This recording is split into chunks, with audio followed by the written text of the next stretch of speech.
Finding the courage to change, feeling deeply flawed. In high school, I learned about the word sincere. The root words in Latin meant without wax. It came from the time when clay pots were commonly used for cooking. A seller with a cracked or damaged pot might try to cover the flaw with a coating of wax.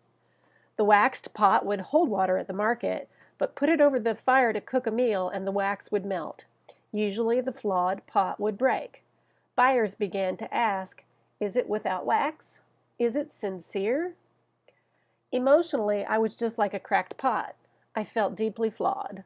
I kept trying to cover up my inner flaws and be perfect. I worked hard to meet the expectations of others. Ironically, it felt unsafe to be sincere. I thought my people-pleasing made me more attractive. It felt safer.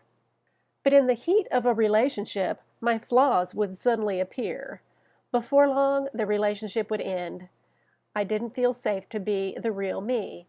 I didn't understand that my inability to be myself was actually causing my close relationships to self-destruct.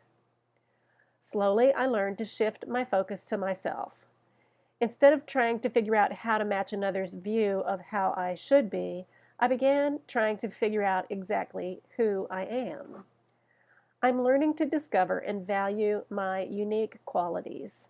I'm learning to allow others to see the real me.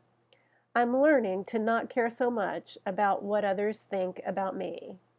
I'm learning to care more about being sincere. With practice, I'm learning to be without wax.